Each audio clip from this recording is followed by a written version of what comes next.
Bueno, vamos a abrir 2 Corintios 2. Había dicho Mateo, pero vamos a abrir 2 Corintios 2.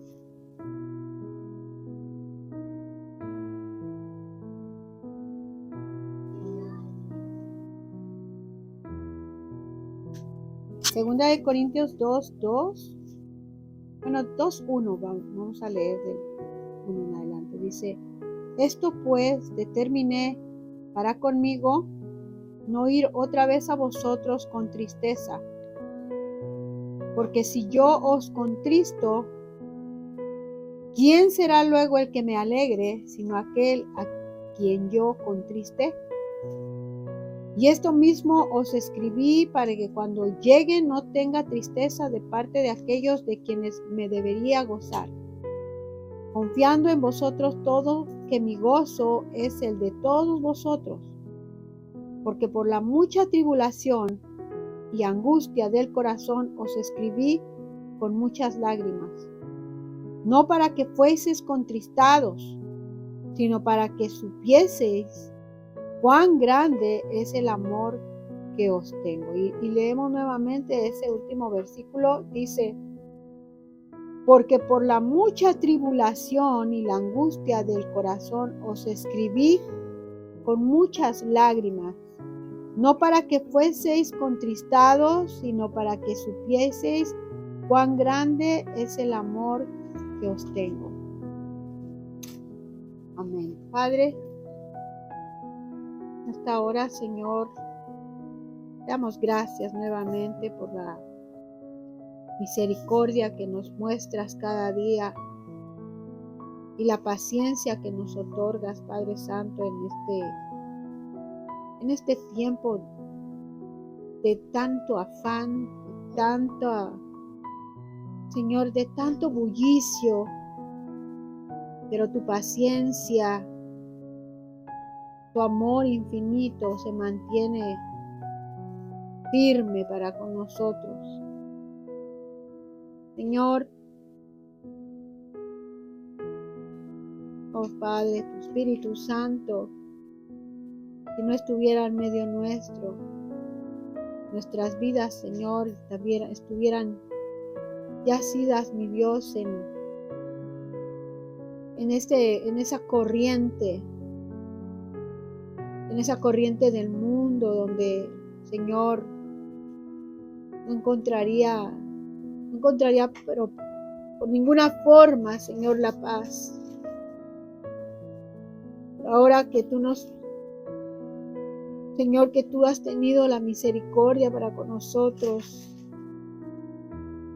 pues nos das el tiempo para poder venir y poder congregarnos, poder abrir tu palabra, poder entrar en tu presencia para adorarte, bendecirte y regocijarnos, Señor. Padre, nos damos cuenta de cuán grande es tu amor. Pero también sabemos, Señor, y no nos olvidamos que tú eres un Dios estricto, firme en tu palabra, que tú eres amor, pero también fuego consumidor, que, Señor eterno, nosotros somos pero tan dependientes de tu gracia. Y hoy te pedimos, Padre Santo, que nos ayudes a entender esta meditación. Pues muchos de nosotros hemos contristado tu espíritu y no nos hemos dado cuenta. Pues muchos de nosotros creemos que contristar tu espíritu es algo pasajero, que no trae grandes consecuencias, pero Padre Santo, ayúdanos a entender el significado. Ayúdanos a entender lo que tú, Señor amado, nos hablas en tu palabra. Padre, te damos gracias y a ti la gloria. Háblanos, Señor, en el nombre de Jesús. Amén. Amén, hermanos. Bueno, aquí hemos leído esta porción donde el apóstol Pablo está escribiendo una de sus cartas al pueblo de Corinto. Y está tratando de enfatizar lo que oraba yo mientras todos estaban orando conmigo, de lo que es la palabra contristar o contrito. Yo creo que más de alguno aquí sabemos qué significado tiene esa palabra, o si no lo tenemos bien claramente, por lo menos imaginamos que es relativamente como lo dice la palabra, contristar, poner triste, herir, ofender. Y aunque aquí ciertamente no nos está hablando que es el Espíritu Santo contristado, es Pablo el que está diciendo, es Pablo el que está dando un mensaje, y vamos a volver a leer el versículo 1, dice: esto pues determiné para conmigo no ir otra vez a vosotros con tristeza, porque si yo os contristo, ¿quién será luego el que me alegre, sino aquel a quien yo contristé? Está un poco así como, ¿de qué está hablando Pablo? ¿Por qué Pablo está hablando de contristar, o que ellos van a ser contristados, o que después yo voy a contristar? Pablo, hermano, estaba hablando con los corintios. Él había propuesto ir a visitar a Corinto, y cuando él va primero a ellos, ¿verdad? O fue primero a ellos, él les habla de una manera seria, porque pues nosotros hemos oído lo que el pueblo de Corinto padecía. Era un pueblo muy difícil, era una iglesia muy difícil, era una iglesia que yo creo que esa iglesia es bien semejante a la iglesia de hoy en día, a las congregaciones de hoy en día. En esa iglesia había de todo, de todo.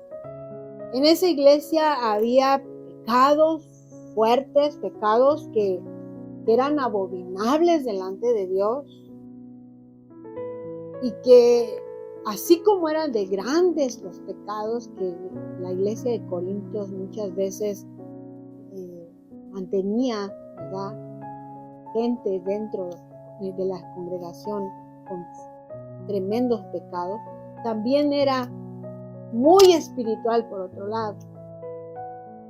La iglesia de Corintio es la iglesia que en la primera carta a los Corintios, ¿verdad?, relata cómo ellos se llenaban de ego, por decir así, de todos esos dones que practicaban o que creían, de los dones del Espíritu.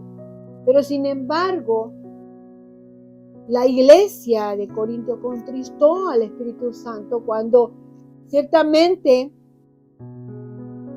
el pecado que se señala, yo supongo que es el único que se señala con una tremenda aseveración de parte de Pablo, pues había un hombre, un joven, no dice la edad, ¿verdad?, pero era un hijo que estaba acostándose con la madrastra. Y aún no solamente estaban pecando de esa forma, sino que se congregaban y servían dentro de la iglesia.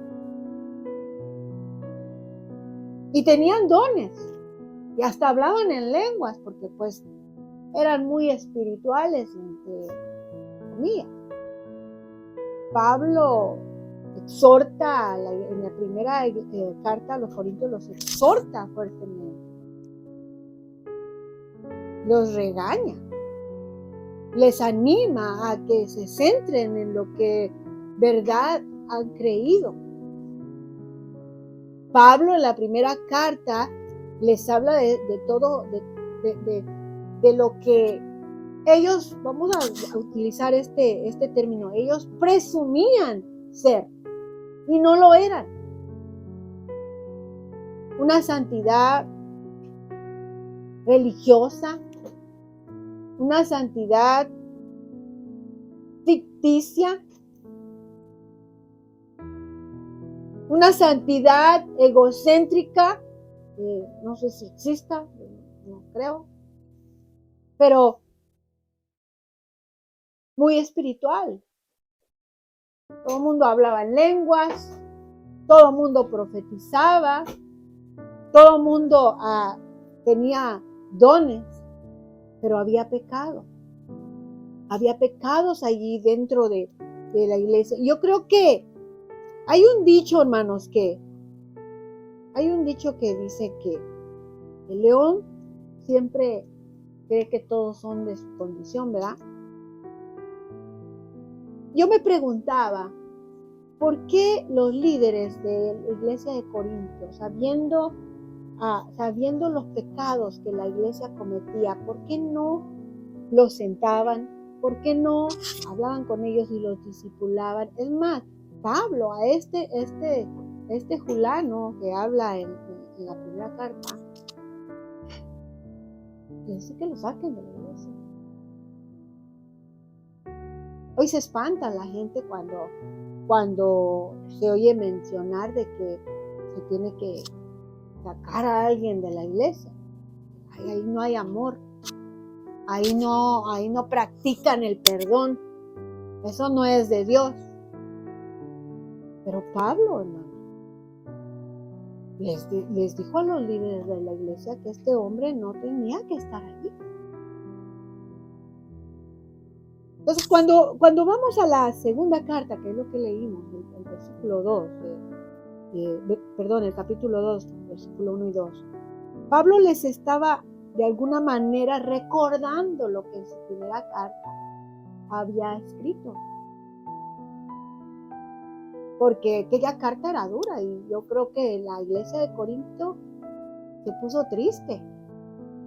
Pero Pablo quería de alguna manera provocar una tristeza, pero una tristeza no para destrucción, sino una tristeza que ciertamente los contristara, pero para arrepentimiento, para que ellos pudieran despertar de ese sueño,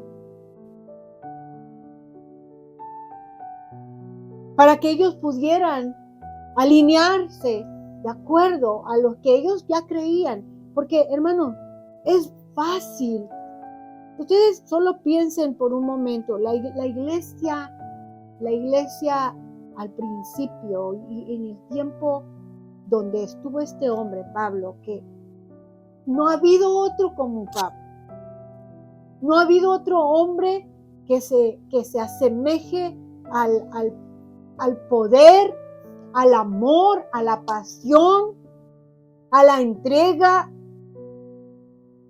que Pablo destacó, habiendo dejado escrita la palabra, no solamente como sabemos que él tiene varias epístolas que fueron dadas a la iglesia de Corintio, de Gálatas, de Efesios, sino que la palabra que él dio por el Espíritu Santo, una palabra que en general fue para la iglesia de todos los tiempos hasta el día de hoy, para ti y para mí también. Porque fue un hombre lleno del Espíritu, poderoso en las manos del Señor, que él usó para poder guiar la iglesia, enseñar a la iglesia los principios, enseñar a la iglesia a caminar en obediencia, a caminar en rectitud y no en la falacia de la religiosidad falsa. Y es que, hermanos, la iglesia del principio, que tuvo este hombre como Pablo y como todos los demás apóstoles, pero principalmente el apóstol Pablo, que él hablaba de Jesucristo y que él decía, mi evangelio. Pablo decía, es mi evangelio. Tanto era la pasión de él que él se atrevía a decir que era su evangelio, casi como poniéndose en un nivel de dolor, de amor y de pasión semejante a la de Cristo.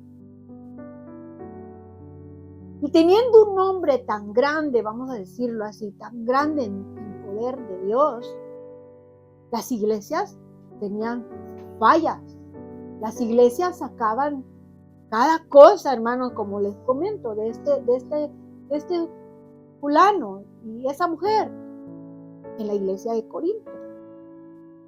Todas las iglesias tuvieron, sí, su decadencia, sí tuvieron mucha, como lo leemos en cada carta, el mover del espíritu, pero también tuvieron sus faltas, sus fallas, porque nunca va a haber, si no es que hasta que Cristo regrese por la iglesia, va a haber perfección dentro de la iglesia, sino hasta ese día. Pero, hermanos, poniéndonos a pensar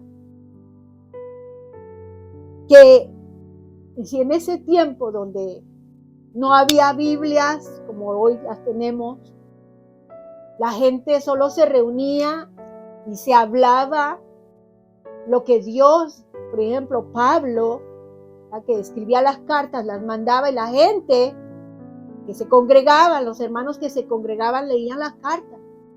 Después, con el tiempo, ellos se decidieron compartir las cartas en diferentes iglesias, porque edificaba, porque eran edificantes, porque eran certeras para poder continuar en el camino.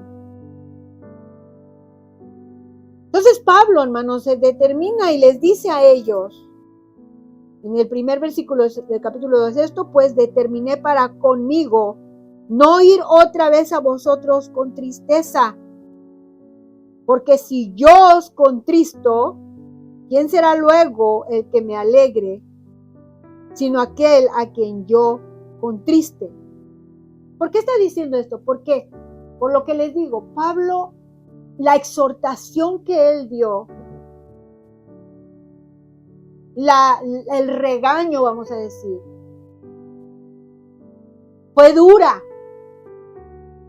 pero a la iglesia le trajo después alegría. Se entristecieron, ¿por qué? Porque a nadie le gusta, a nadie nos gusta que nos digan que estamos mal, que estamos pecando, que estamos fallando. A nadie nos gusta, honestamente, nadie nos gusta. Y podemos ser hombres y mujeres de Dios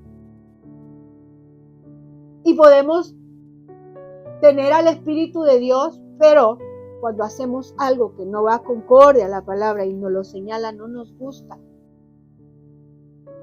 Pero la diferencia es de que no nos gusta, pero al final lo aceptamos y nos alegramos y damos gracias a Dios. No es como el que anda en la carne, que solo no le gusta y ahí se queda. Nunca acepta, nunca reconoce, sino que se enseñorea de su orgullo, se irgue la cerviz, se endurece, se enoja y permite que haya en su corazón resentimientos, creando así raíz de amargura. Esa es la gran diferencia. O sea, que no creamos que porque somos cristianos y queremos, ¿verdad? Queremos y creemos en el Señor. No fracasamos muchas veces en nuestro mismo caminar, en nuestra misma andar nuestra consagración, a veces fracasamos. A veces el viejo hombre quiere salir, pero el Espíritu Santo, hermano, siempre está allí. Y si no es el Espíritu Santo usa a alguien para hablarnos y para decirnos. Entonces, Pablo dice, versículo 2, porque si yo os contristo, ¿quién será luego el que me alegre sino aquel a quien yo contriste? Porque le van a decir, gracias, Pablo, gracias por hablarme, por decirme en lo que estoy mal. Gracias. Y dice, y esto mismo os escribí para cuando llegue no tenga tristeza de parte de aquellos de quienes me debería gozar, confiando en vosotros todos, en mi gozo es el de todos vosotros. Porque por la mucha tribulación y angustia de corazón os escribí. Pablo, hermano, dice que él estaba angustiado y escribió. Es que esa carta, cuando Pablo, fíjense, hermano, cuando Pablo exhortó a la iglesia de Corinto por el pecado que había, él no solamente fue, porque yo soy el hombre de Dios, porque yo soy conocedor de Dios, temeroso de Dios, soy lleno del Espíritu, entonces yo tengo la autoridad para exhortar y decir. No, dice que él lloró cuando él estaba escribiéndoles. Él se sintió triste, se preocupó y se afligió. ¿Por qué? Porque la iglesia de Corinto en sí era una de tantas iglesias que el Señor mandaba a Pablo a ministrar. Y Pablo daba su vida por las iglesias. Pablo no es que solamente oraba y ayunaba por las iglesias. Pablo exponía su propia vida. Pablo sabía que en cada iglesia, el atravesar, el visitar, porque acuérdense, en ese tiempo no había autobuses, no había transporte como el que hoy hay, no había aviones, que él se tenía que trasladar de un lugar a otro muy lejos, o era a caballo, o eran en carrozas, pero igual jaladas por caballos, hermanos, y eran lugares que tenían que atravesar, no como carreteras que hoy tenemos, que bien nice. Era entre pedregales, montañas, entre tinieblas, oscuridad, donde a veces se exponía no solamente la vida por atravesar esos lugares, sino también porque había malhechores. Y no solamente había malhechores, había enemigos de Pablo que lo querían matar. Por eso Pablo amaba las iglesias. Por eso Pablo lloraba, y esto lo dice en el versículo que último que estamos leyendo, dice, porque por la mucha tribulación y angustia del corazón os escribí con muchas lágrimas, no para que fueses contristados, no para que se pusieran solo tristes, sino para que supieses cuán grande es el amor que os tengo. Porque Pablo era un hombre de Dios, que amaba como Cristo amó la iglesia, que dio su vida. Pablo daba la vida por las iglesias. A él lo apedrearon, una vez lo dieron por muerto, sacándolo fuera de la ciudad. Estuvo preso en repetidas ocasiones. Pablo padecía hambre, padecía frío, fue náufrago. Y uno lo dice fácil, pero si nos detenemos a pensar en cada una de esas cosas, nosotros no hemos sufrido nada por el Evangelio. Nosotros no hemos padecido nada por el Evangelio. Las cosas que nos han sobrevenido, hermanos, muchas veces son cosas naturales, pero no por el Evangelio.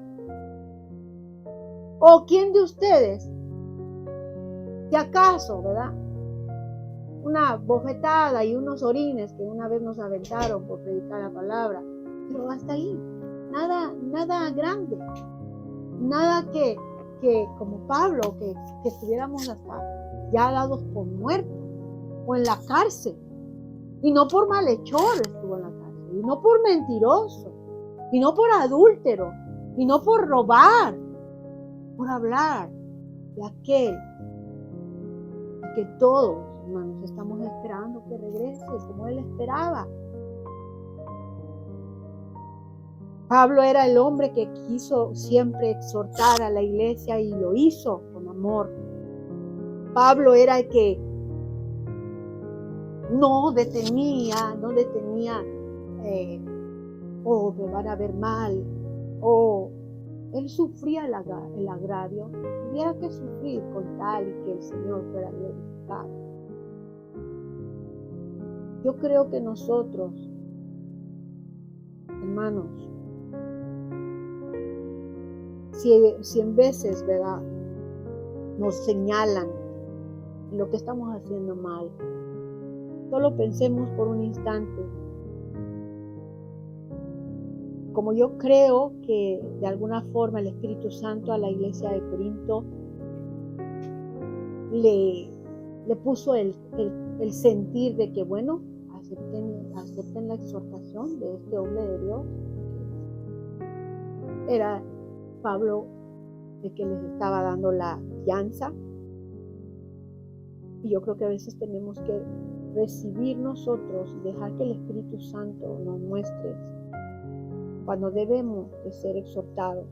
Y exhortados no solamente se queda como un regaño ahí que no un regaño, sino algo que nos motiva después quizás de la palabra dura, difícil, nos motiva, nos provoca más el temor reverente a Dios.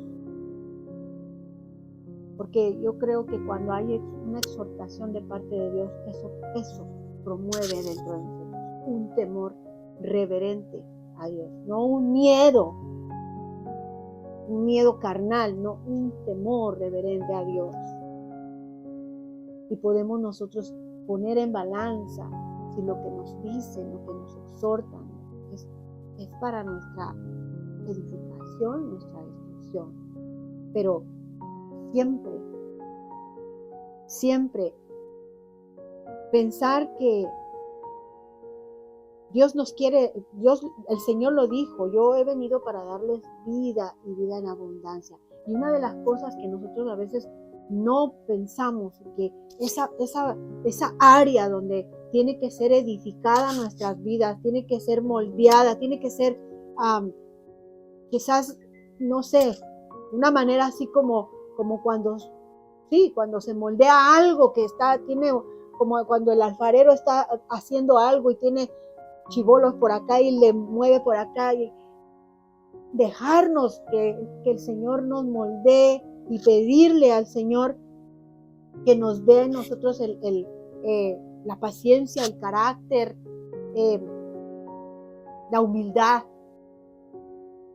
para poder nosotros dejar que un hombre, una mujer o lo que el Señor va a usar o a quien va a usar nos ayude a caminar y a entender esto, hermano.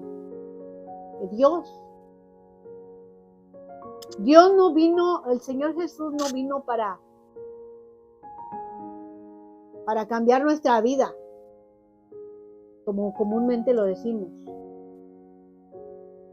Oh, me cambió. El Señor me cambió.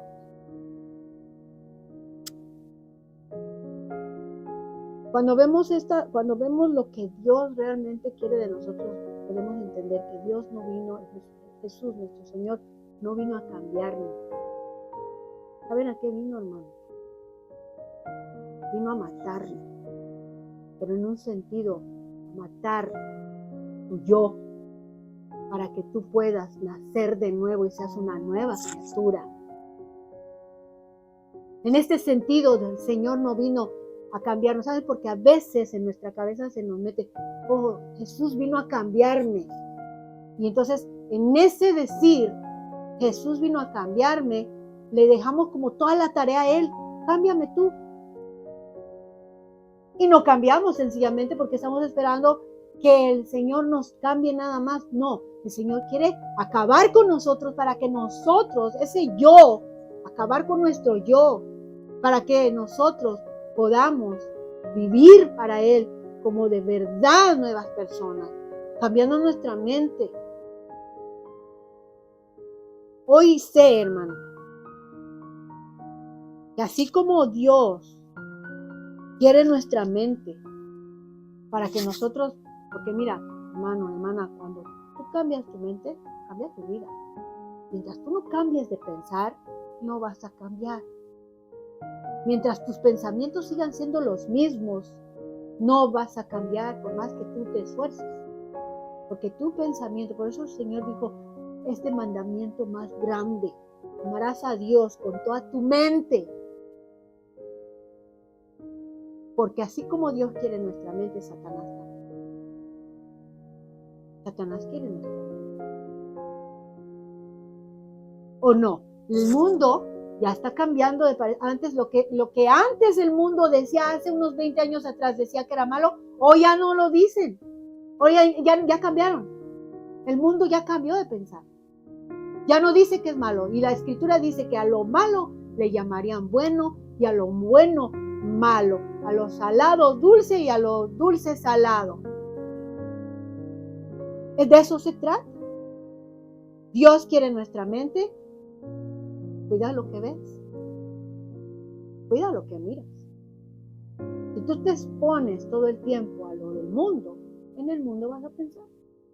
Si tú te expones todo el tiempo a estar viendo series donde hay adulterio, donde hay fornicación, donde hay asesinato, donde hay malas palabras, donde no hay amor de Dios, te expones y te expones y te expones y termina una serie y empiezas otra y termina esa y te expones. Tú solamente tu mente y esas escenas quedan en tu subconsciente que tarde que temprano se van a procesar y las vas a proyectar teniendo una mentalidad como la del mundo y no como la de Dios. Si tú te expones a la palabra, si tú te expones a la alabanza, si tu diario es exponerte a Dios, a Dios, a Dios, la palabra, la lectura, un buen libro, la palabra, la lectura, un buen libro, la oración, el ayuno, la búsqueda, la entrega. Si tú te expones todos los días, hermano, no solamente un viernes en la noche, no solamente un miércoles, no solamente los domingos, sino que todos los días. La carne no quiere, pero el espíritu lo anhela. El espíritu anhela, hermano. ¿Por qué? Porque dentro de nosotros hay un espíritu que Dios puso, un espíritu humano que tiene que sobrevivir por el espíritu de Dios. Pero si no te conectas, si no te expones solo a lo del mundo, tu mente no va a pertenecer a Dios. Tu mente va a pertenecer a Satanás. Y por muy, mira hermano, yo le decía hoy en la semana a alguien, esas caricaturas que ponen ven los niños y se pasan viendo, yo los veo. Hace años un hermano lo decía así, yo no lo entendía mucho. Decía, Satanás trabaja ligerito. Y en esa ligereza que él trabaja, se viste de ángel de luz, algo inocente. Pero detrás de esa inocencia, con la apariencia de intelectualismo para los niños, hay un plan diabólico. Satanás no tiene prisa en ganar almas, no tiene prisa. Él sabe que tiene mucha eternidad para ganar.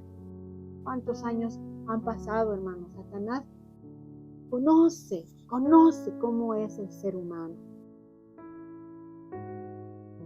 Y Satanás no tiene prisa en ganarse. Es más, como en Halloween, ¿verdad? Que a los niños, obviamente, esa fiesta es satánica, todos lo sabemos, los cristianos verdaderos no celebramos eso. Pero a los niños allá afuera en el mundo les dicen, eso es para niños, eso es inocente. Nosotros a veces les decimos a los niños, no, eso es horrible, las brujas tan feas, los demonios y todo eso. ¿Pero saben qué, hermano? Satanás, cuando se va a hacer presente en la vida de alguien para destruirlo, no se va a presentar como algo feo, como algo aterrador.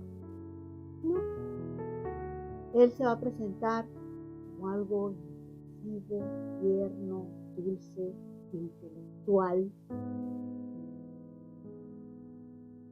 donde apelará a tu necesidad y echará mano de tu necesidad para que tú caigas. Entonces, cuando menos te des cuenta, y Satanás todo el tiempo trabaja. Todo el tiempo. Y hay veces,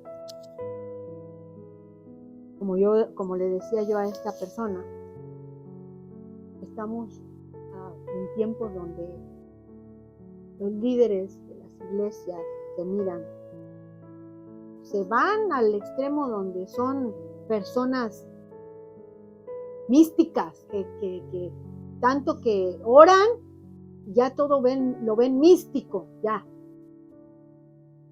O se van al otro extremo donde puro libro, pura enseñanza, puro estudio, y se hacen intelectuales. Pero cuando hay de verdad un compromiso de la oración y el estudio, entonces balancea la cosa y se puede desarrollar en el discernimiento para poder en las iglesias exhortar. Miren, una cosa que tenía Pablo es que él solamente, yo lo veo así cuando leo sus cartas, Pablo solamente necesitaban que abrieran la boca. Y él sabía y podía discernir cómo andaba su iglesia. Dios quiera, hermano, que nosotros tengamos la suficiente humildad para recibir la exhortación de parte de Dios usando quien tenga que usar. Si es a los líderes, gloria a Dios. Pero si es a otra persona, nosotros sepamos, hermano, que es mejor que nos contristen con una exhortación a que nosotros, digamos, en el mismo círculo vicioso, creyéndonos lo que no, y haciendo lo que no conviene, lo que no nos edifica, lo que no nos nutre. Termino diciendo, porque Pablo aquí se lo dijo, porque por la mucha tribulación y angustia del corazón os escribí con muchas lágrimas, no para que fuese contristados. Solo Dios sabe, hermanos, que te los digo yo, que he sido testiga, que a veces por venir a dar la palabra, el consejo, te ha derramado lágrimas. Porque uno, y no lo digo por mí, sino porque sabiendo de su pastor, que muchas veces él es humano, pero que una cosa sí sé y se lo puedo contestar, y no porque sea mi esposo, sino que el deseo de su corazón es de que nosotros estemos caminando a la verdad, estemos dando pasos firmes en el camino verdadero, que podamos nosotros llegar hacia esa meta final que es la presencia de nuestro Dios. Y que por eso les decía yo el miércoles, oremos por todos los pastores, por los líderes de las iglesias, los que están caminando en la verdad, que están haciendo la obra de Dios, muchos que verdaderamente están haciendo la labor pero que necesitan de nuestras oraciones. Y que nosotros, la mayor recompensa que podamos nosotros dar, ¿verdad? Es de que nosotros correspondamos al amor a Cristo a través de las enseñanzas, a través de las predicaciones, y caminemos hacia adelante. Y dice, no para que fueses contristados, sino para que supieses cuán grande es el amor que os tengo. ¿Cuántos quisiéramos tener un pastor como Pablo? Yo creo que nos ponemos a ver todo lo que Dios lo usaba a Pablo. ¿Quién no? ¿Verdad? Pero gracias al Señor tenemos a un pastor en nuestra iglesia, aunque nuestra iglesia no es grande. Yo no me puedo imaginar cuánto trabajo y cuánta aflicción habría si fuera la iglesia más grande para nuestro pastor. Pero bueno, que el Señor nos ayude a todos. Que el Señor nos permita seguir avanzando en la palabra. ¿Amén? Vamos a orar. Cierren sus ojos. Señor, gracias, Padre. Gracias por tu palabra, que nos insta, Señor, a la humildad, al amor por tu Hijo Jesucristo, a la entrega, Señor, al amor unos a otros, Padre Santo. Enséñanos, Padre bendito, a poder caminar en esta verdad que nos hace cada día, Señor, ser personas anhelantes de que nuestras vidas sean transformadas para honrarte a ti, Señor, para darte la gloria a ti. Si en los postreros días nuestros corazones tuviesen que ser contristados, Señor, ayúdanos a mantener la fe, a ser fieles a ti, a ser pacientes y humildes. Y que en todo, Señor, tu nombre pueda ser glorificado. Ayúdanos a ser sabios, a tener el discernimiento, Señor, de tu Santo Espíritu para poder estar apercibidos, Señor, de cuán grandes cosas, Señor, hay en ti, en tu presencia, en tu verdad, pero también cuán grandes cosas deleitosas, pero pecaminosas, el enemigo los ofrece. Ayúdanos a no caer en sus trampas. Ayúdanos a no caer en la tentación, Señor. Líbranos, Padre amado, de pecar contra nuestro prójimo, contra ti.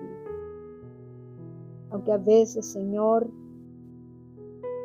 lo hemos dicho, Padre, no somos perfectos, seremos un día perfectos, pero ayúdanos a guardarnos, a poder, Señor, soportar el agravio, la ofensa muchas veces, a tener la cordura para seguir andando en ti, caminos. Ayúdanos a mantener las oraciones unos a otros, pero también por nuestro pastor, por los pastores, Señor, que traen tu palabra y que, Señor, muchas veces son palabras creídas nada más, pero no puestas por obra. Señor, ayúdanos a poner por obra tu palabra. Y bendice, Señor amado, a nuestra iglesia en esta noche. Somos pocos los que estamos aquí, Señor. Tú conoces la necesidad que hay en medio de mis hermanos. Te pido desde ya, con tu mano, Señor, sanando, liberando, libertando, Señor, para gloria tuya. En esta noche te damos gracias por tu palabra. Quédate con nosotros, Señor, y a ti sea la gloria en el nombre de Jesús.